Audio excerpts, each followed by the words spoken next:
Her cry broke the silence, and the billionaire realized fate had other plans. Hello, everyone. Before we begin today's story, I have a small favor to ask. Please hit subscribe and turn on the notification bell so you never miss our channel's new videos. It's quick, free, and the best way to support us in bringing you more dramatic stories. Your support means the world to us. Where are you watching from? Drop your city or country in the comments below. Thank you very much. Now, let's get back to our main character. The night New York refused to sleep, rain streaked across the glass walls of Hale Tower, and the city lights shimmered like 1,000 tiny confessions waiting to be heard. Inside the top-floor office, Lena Reed stood frozen in front of the door she wasn't supposed to open. Her hands trembled around the folder pressed against her chest, a presentation that could save her contract or end her career. She whispered to herself, "Just drop it off and go." But when the sensor lights flickered on, she saw him, Damon Hale, the billionaire CEO, her boss. He was still there, standing by the window with his jacket off, his white shirt sleeves rolled up, the faint light tracing the shape of a man too proud to ever look tired. She thought he'd gone home hours ago. He didn't turn around at first, just said, "You're not supposed to be here this late, Miss Reed." His voice was low, steady, the kind that made people obey without thinking. "Neither are you," she managed, trying to sound brave but failing. He glanced over his shoulder, one brow raised, and something unreadable flickered in his eyes. "You shouldn't talk to your boss that way." She swallowed hard, wishing the ground would open. "I just forgot to send the proposal for the charity division. I didn't mean to intrude." She stepped closer, placing the folder on his desk, water dripping from the ends of her hair onto the glass. He noticed. Without a word, he crossed the room, took off his suit jacket, and draped it around her shoulders. The gesture startled her. "You'll catch a cold," he said quietly. The fabric was still warm, smelled faintly of cedar and something darker like midnight and restraint. Her heart stumbled. "You don't have to." "I know," he interrupted, "but I want to." For a moment, the office felt smaller, the city outside fading into silence. The air between them carried something fragile, electric, and entirely wrong. He looked at her like a man who'd spent years pretending not to feel, and she looked back like someone who'd just realized she might be in danger, not from him, but from her own heart. Then his phone buzzed, breaking the moment. He turned away. His tone clipped again. "You should go, Miss Reed." She hesitated, then nodded, clutching his jacket tighter. As she walked out, she caught her reflection in the mirrored elevator doors, his jacket swallowing her frame. Her eyes wide, conflicted. She didn't know it yet, but that night would become the line. Neither of them could uncross. The night her billionaire boss stopped being just her employer, and something far more complicated began to take shape. By the next morning, Lena tried to convince herself that last night had meant nothing. The city was already alive outside her apartment window, horns blaring, sirens weaving through traffic. She stared at the jacket still hanging over her chair, its faint scent of cedar and rain clinging to the fabric. She should have returned it right away, but a strange hesitation rooted her in place. She told herself it was just politeness, not the flutter of something she could not name. When she reached Hale Tower, the lobby gleamed under morning light. Employees rushed past with coffee cups and tight schedules. She kept her head down, pretending she did not feel every curious glance. Damon Hale was not the kind of man people approached casually. He was known for precision, for never mixing business with anything resembling emotion. Yet the memory of that quiet office, the warmth of his jacket on her shoulders, refused to fade. She took a steadying breath and rode the elevator to the 37th floor. The digital clock above the doors ticked 8:57 a.m. She was early, as always. Inside the marketing department, her friend Julia leaned against her desk, smirking. "You look like you barely slept," Julia teased. "Let me guess. Late night Netflix or late night panic?" Lena forced a laugh. "Neither. Just work." Julia squinted at the jacket in her hands. That is not from the clearance rack you love so much. Lena tucked it quickly into her bag. It is not mine. She avoided more questions by turning to her computer. The moment the company email tone pinged, her stomach flipped. The sender's name was impossible to miss. D. Hale. Subject line, see me. The words were simple, clinical, but her pulse quickened all the same. In his office, the air felt colder than last night. The blinds were open now, revealing the skyline. Damon stood behind his desk, reviewing a stack of papers. When he finally looked up, his expression was unreadable. You left this, he said, nodding to the jacket folded neatly on the chair across from him. Thank you for bringing it back. She nodded, unsure what to say. I wanted to apologize for intruding last night. You did not intrude, he said quietly. You worked late. So did I. He paused, eyes flicking toward the city beyond the glass. You have been with the company 6 months, correct? Yes, sir. And yet, your department reports you volunteer for projects outside your job description. Why? She hesitated, caught off guard. Because they need help, and because if the project fails, the company loses face. You mean if I lose face? He said, a faint curve at the corner of his mouth. She opened her mouth to protest, but he waved a hand. Relax, Miss Reed. It is admirable. He stepped closer, his tone softer now. There is something else. Our annual charity gala is in 2 weeks. The board wants a public figure to humanize the brand. I need someone who represents hard work and integrity. Someone believable. Her eyes widened. You want me to help organize it? No, he said, his gaze steady. I want you to attend it, as my guest. The words hung in the air, impossible to process. Sir, that would be highly inappropriate. So, would letting this company's image collapse under the press. You are the only person they trust to make me look human again. She stared at him, unsure if it was an order or a strange kind of compliment. Why me? He leaned against the desk, arms crossed. Because you do not fake sincerity. People believe what you feel, Miss Reed. They believe you. Her heartbeat stuttered. And what exactly would this require? A few public appearances, he replied, his voice even. Nothing personal, just professional optics. Consider it a temporary contract. She searched his face, looking for the motive behind his calm. And if I say no? Damon's eyes met hers, steady, unreadable. Then I will respect that. But I think you understand what is at stake. For both of us.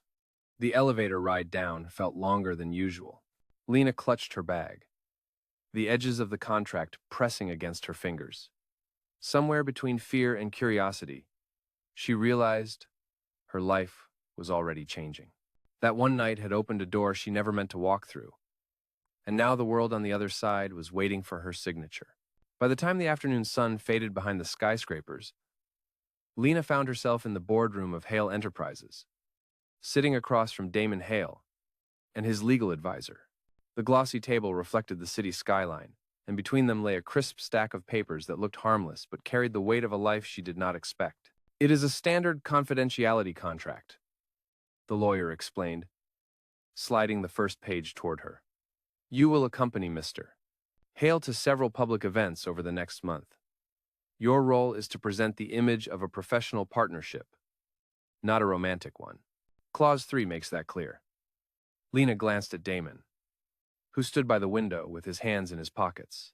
So, to be clear, she said slowly, you want me to pretend to be part of your inner circle so the press stops calling you a machine in a suit? His lips twitched, almost a smile. Something like that. The board thinks I am too detached. They are not wrong. She traced the pen along the edge of the paper, but did not sign yet. And what do I get in return? A promotion, Damon replied. And a salary increase. Enough to pay off whatever you have been trying to hide from your HR forms. Her head snapped up, startled. You looked into my file? I look into everything, he said, unflinching. But if it helps, I did not do it out of curiosity. I did it because I needed someone who works for more than money. That sounds like a compliment and a warning, she said, her voice tight. Take it however you need, he replied. She looked down at the final page. The ink lines blurred for a second as her mind raced through the possibilities. Her mother's overdue medical bills, her brother's tuition, the months of exhaustion. She signed her name before she could change her mind. Damon took the document, his expression unreadable, then nodded to the lawyer. Leave us. Once the door closed, silence filled the room, heavy but not cold. He spoke first. There are boundaries, Miss Reed. 3, to be precise.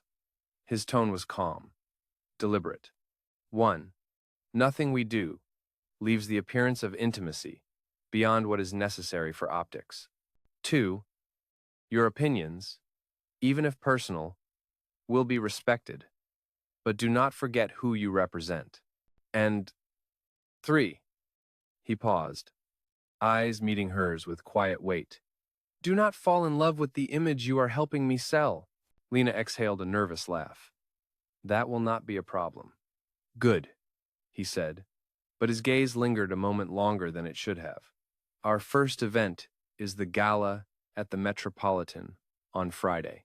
You will receive fittings and etiquette prep tomorrow. Fittings? She echoed. As in wardrobe? As in transformation, he replied. If you are going to play the part, you have to look like you belong on my arm. She wanted to argue, but swallowed her pride. He handed her a sleek black card embossed with the Hale insignia. Go to Stella Vance's atelier at noon. They will know what to do. She stared at the card, realizing it probably cost more than her rent.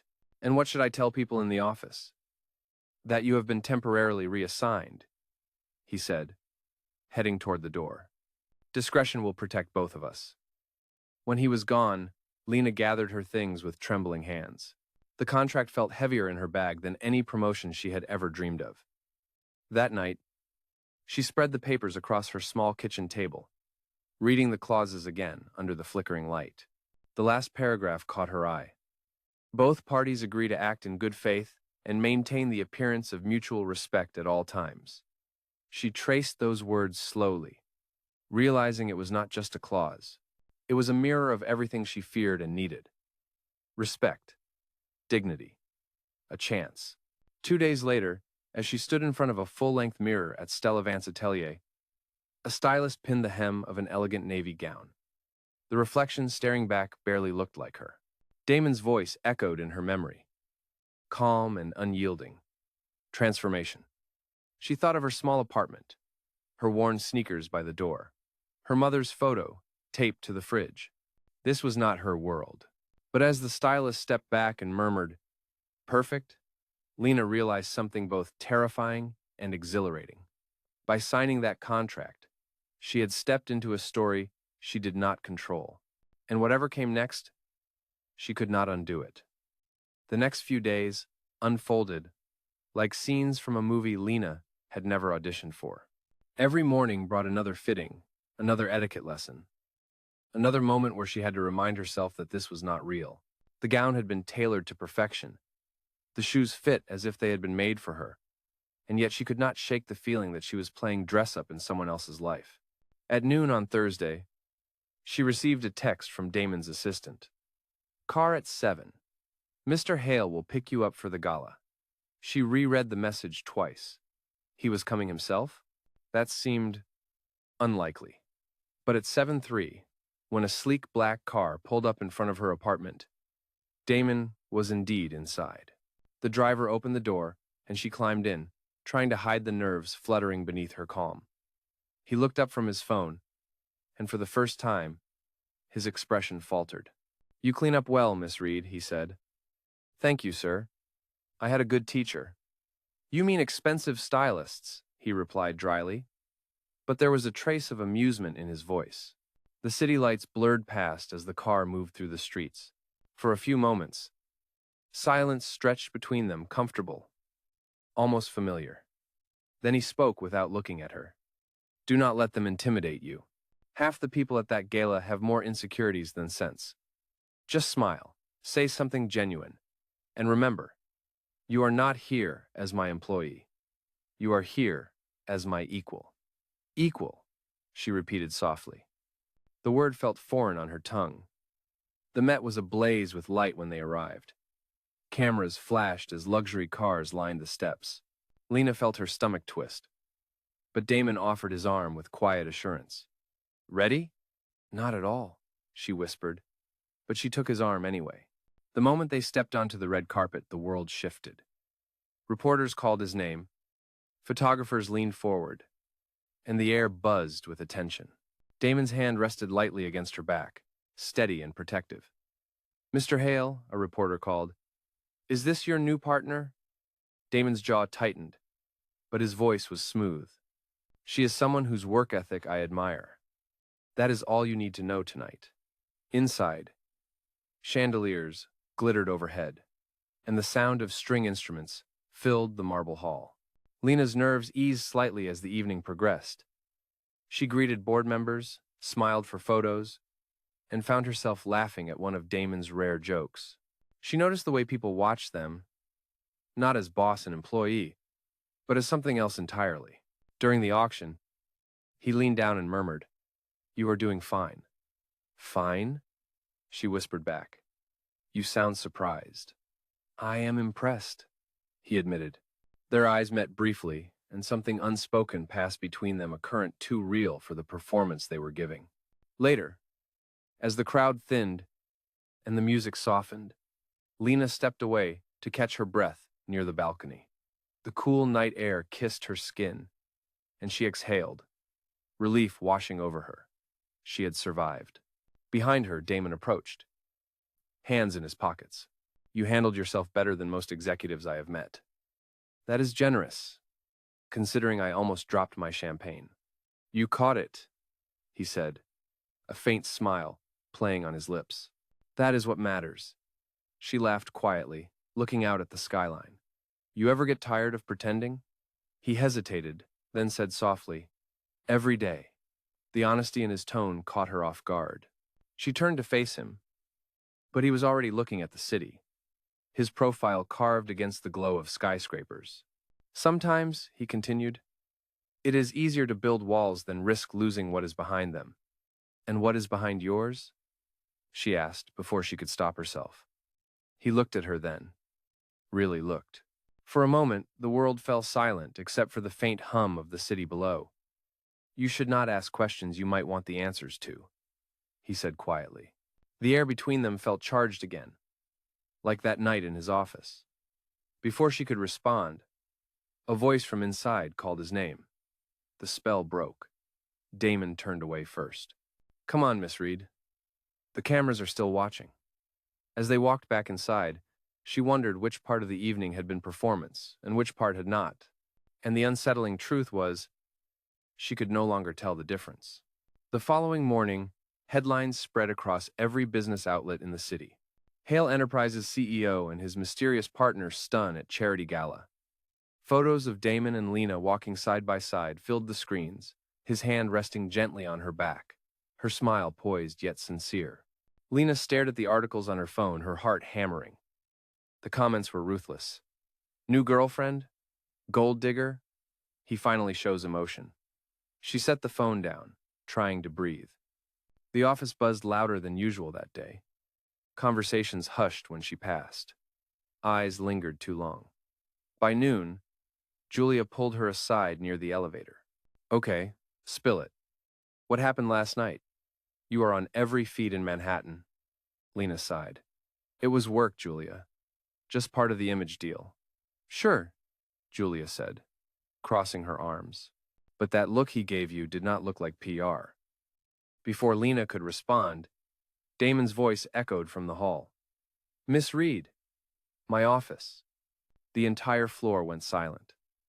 She followed him inside, aware of every whisper behind her. The blinds were half closed, sunlight streaking across his desk. "You have seen the press, I assume," he said, leaning against the table. "I have," she replied cautiously. "And you are not upset? It is part of the contract, right? Appearances, speculation, pretending." He studied her, the faintest trace of frustration in his eyes. You did well last night, but the board believes we should keep up the appearance for at least another month. There are 2 more events. So, the performance continues, she said, unable to keep the edge out of her voice. It does, he said evenly, but you might consider it less of a performance and more of a collaboration. Collaboration, she repeated. That is one word for it. He sighed, rubbing his temple. Lena, you need to understand. In this world, perception builds or breaks everything. If people believe I am capable of connection, they will believe I am capable of trust. That helps the company. It helps everyone here, including you. And what if they start believing something more? She asked quietly. He looked up, his expression softening. Then we remind them that what they believe does not make it true. For a second, the room felt smaller again. The air between them hummed with the same tension she had felt on the balcony. Then, a knock at the door broke it. His assistant peeked in. Mr. Hale, the charity board is requesting a follow-up interview. He nodded. Schedule it for this afternoon.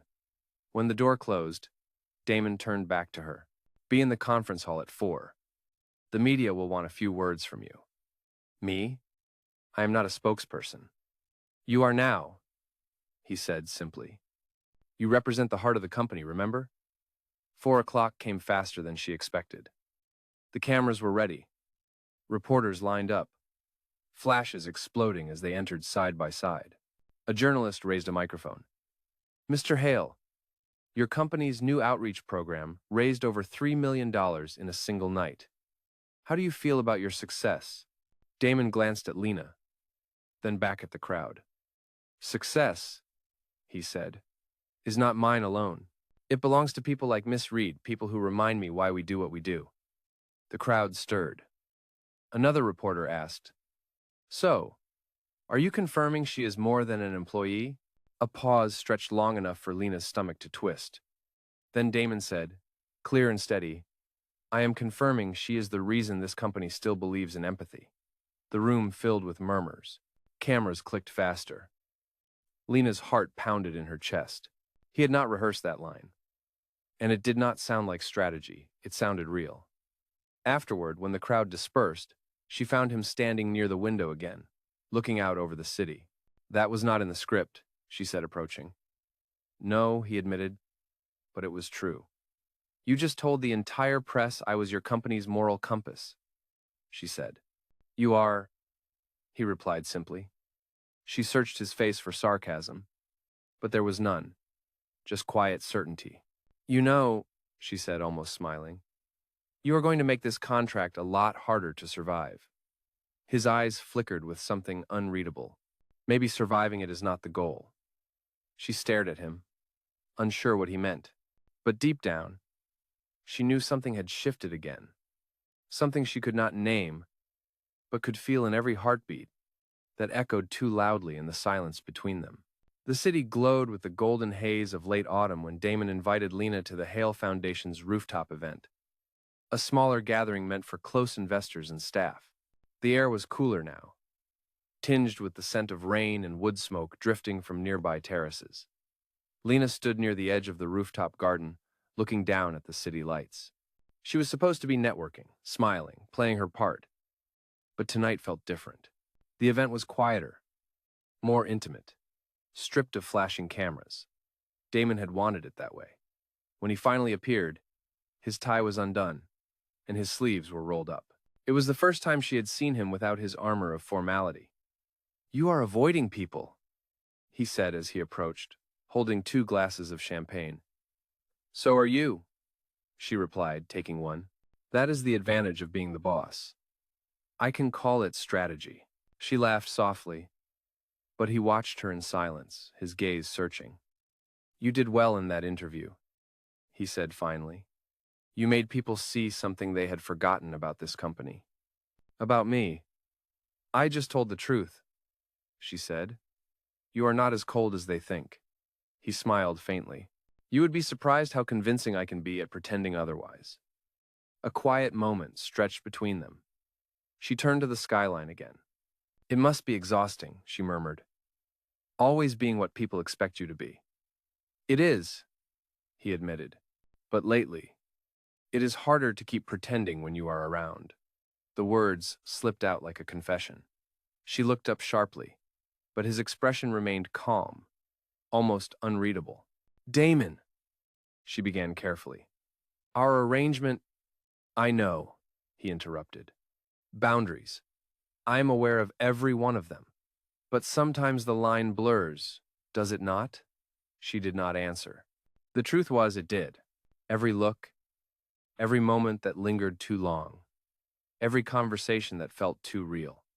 She set her glass down on the railing, her fingers trembling slightly. I do not want to be another rumor for the press to chew on. You are not a rumor, he said, his voice low, steady. You are the first real thing that has happened to me in years. Her breath caught. Do not say things like that. You do not mean them. You think I do not know the difference between strategy and honesty? He asked, stepping closer. Because I do. And this is not strategy. She took a step back, her pulse racing. We cannot do this. I am not asking for anything, he said softly. I just needed you to know. The music from inside drifted through the open doors, a slow, instrumental piece that seemed to pull the night tighter around them. For a long moment, neither of them spoke. Then she whispered, almost to herself, You are going to ruin everything. He smiled sadly. Maybe everything needs to be ruined before it can mean something. The rain began to fall, gentle at first, then steadier. He removed his jacket and placed it over her shoulders without a word. The gesture was painfully familiar, pulling them both back to that first night. She looked up at him, eyes glistening under the dim lights. What happens when the contract ends? She asked quietly. He hesitated, then said, I do not know. Maybe it is time we stop letting paper decide what matters. Her heart twisted at the words. Before she could respond, his phone buzzed in his pocket, breaking the moment. He stepped aside, his tone shifting instantly back to business. Yes, confirm the deal, he said, his voice cold again. She turned away, blinking back the tears she refused to let fall. The rain hid them, anyway. When he hung up, she was already walking toward the elevator, his jacket still around her shoulders. Lena, he called after her, but she did not turn. Inside the elevator, she stared at her reflection in the mirrored wall. The woman staring back looked lost, like someone caught between truth and illusion. Somewhere above her, the rooftop lights flickered in the rain, and Damon Hale stood alone, watching the elevator descend, realizing too late that for the first time, his carefully built world was no longer entirely under his control. The following week, the storm that had been quietly brewing finally broke. It began with an article published on a popular business site.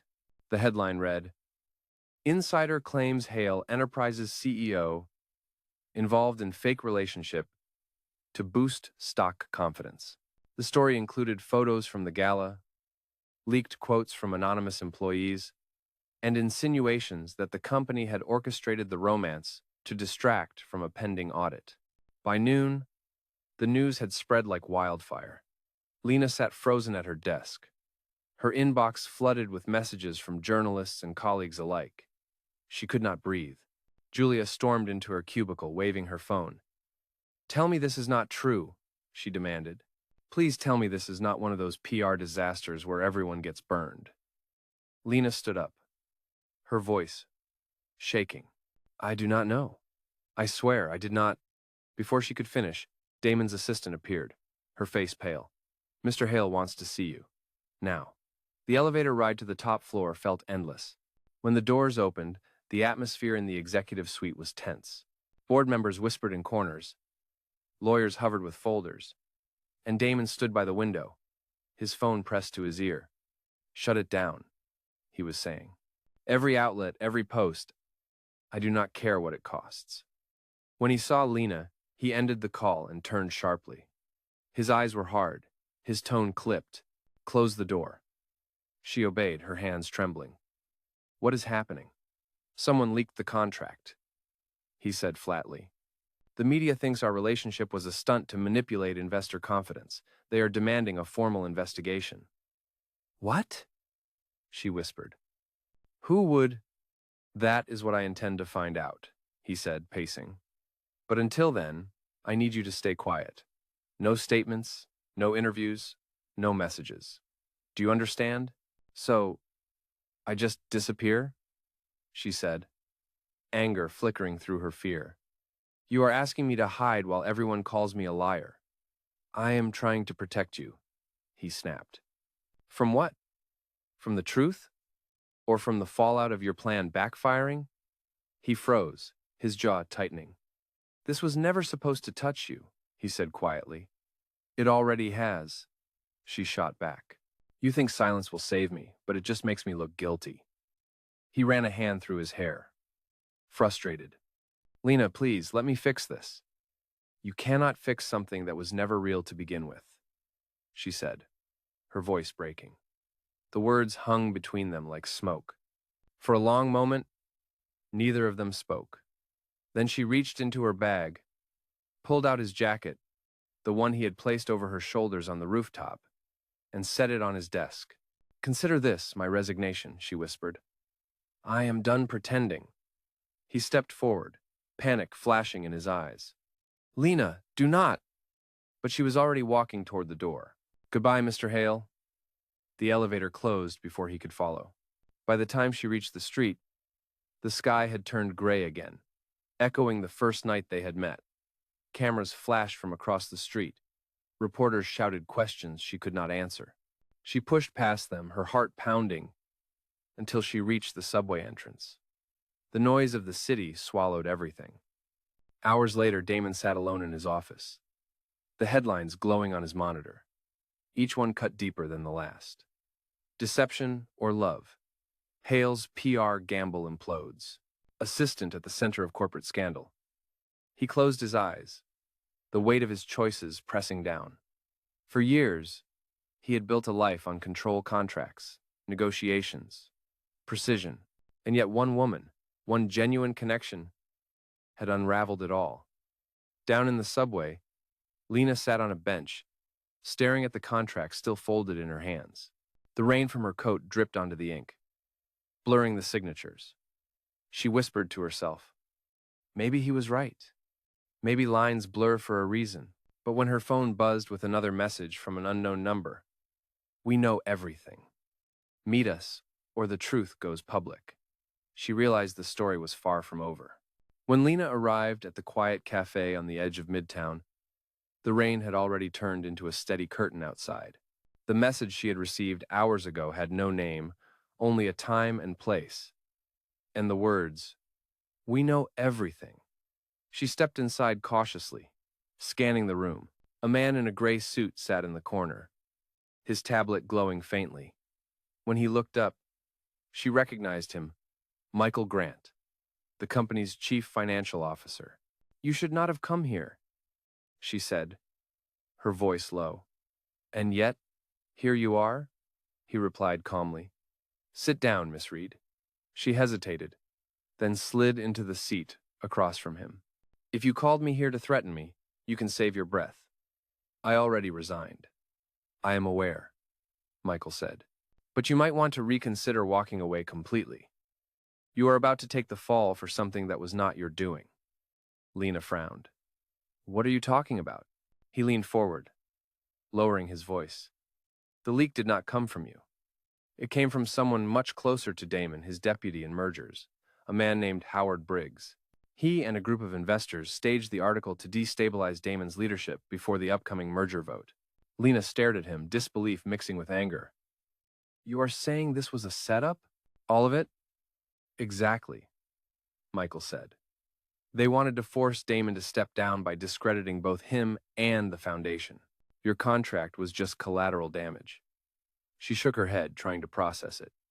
Why tell me this now? Because Damon will not defend himself, he said flatly. He is too proud. But if this merger falls through, hundreds of employees lose their jobs, including me. He slid a folder across the table. Inside were printed emails, transactions, and memos evidence of the betrayal. Take this to him. He will not listen to me. Why would he listen to me?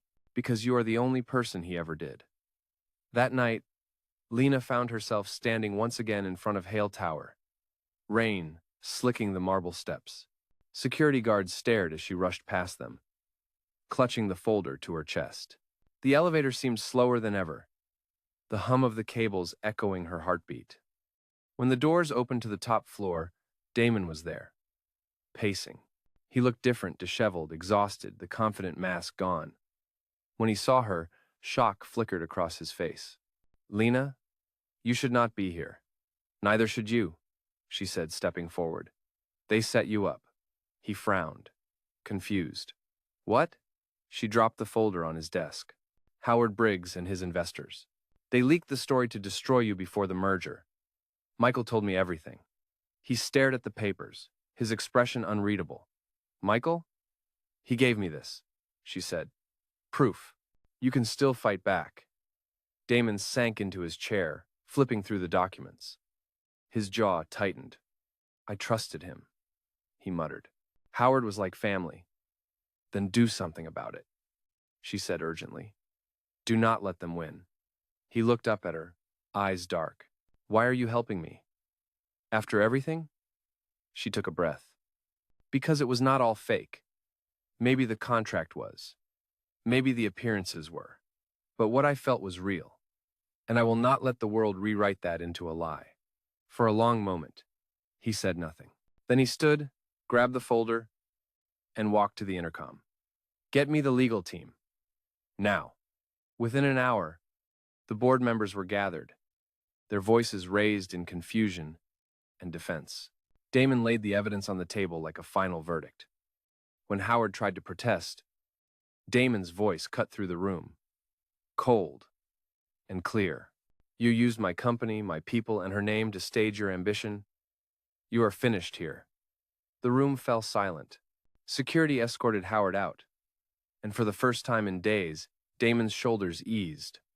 When the boardroom emptied, only he and Lena remained. "You just saved my company," he said quietly. "No," she replied. "I just gave you back your truth." He smiled faintly, a trace of warmth returning to his face. "I never deserved your faith." "Maybe not," she said, meeting his gaze, "but you earned it back tonight." As thunder rumbled in the distance, he reached into his desk and pulled out the same contract she had signed weeks ago. Without hesitation, he tore it in half, the sound sharp and final. "No more deals," he said. "No more pretending." She watched as the papers fell into the trash, her heart steady for the first time in weeks.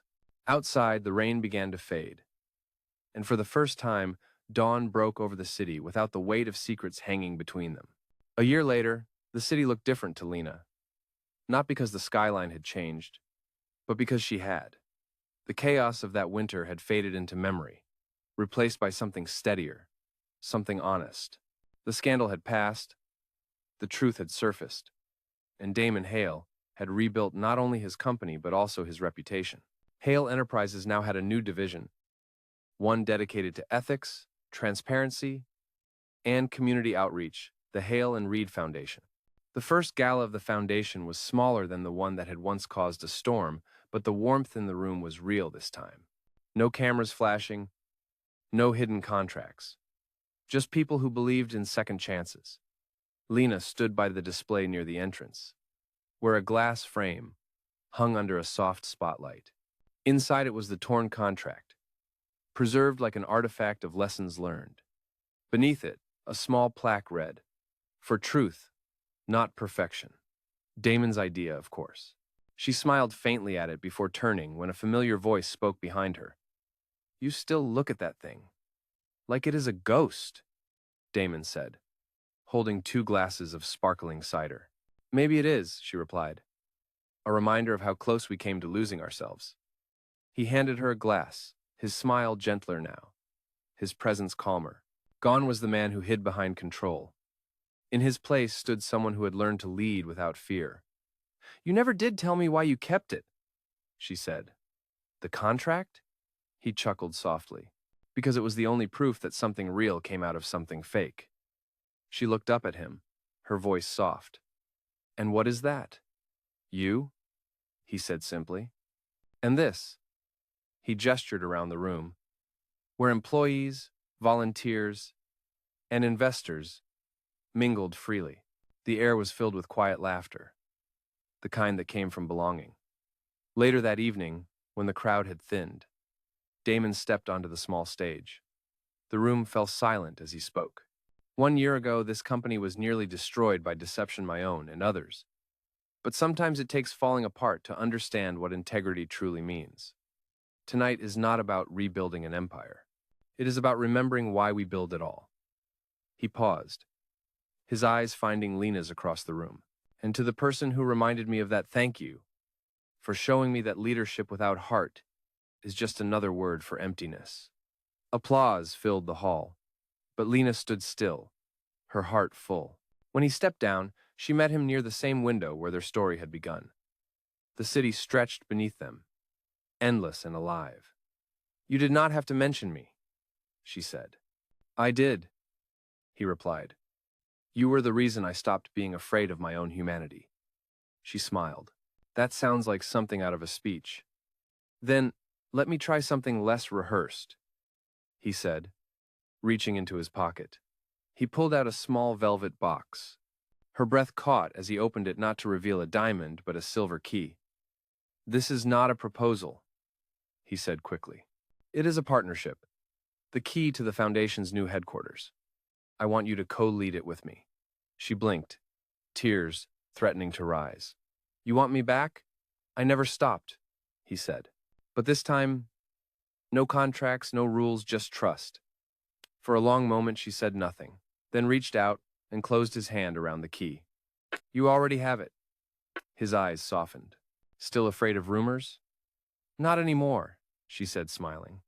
"Let them talk. The only story that matters is the one we write ourselves." Outside, the city shimmered under the glow of countless lights. Damon slipped his hand into hers as they looked out over the skyline that had witnessed every rise and fall between them. The torn contract, framed behind them, caught the reflection of their silhouettes, two people who had built something stronger than power, something that could never be bought or faked. And for the first time, neither of them needed to pretend. It was real.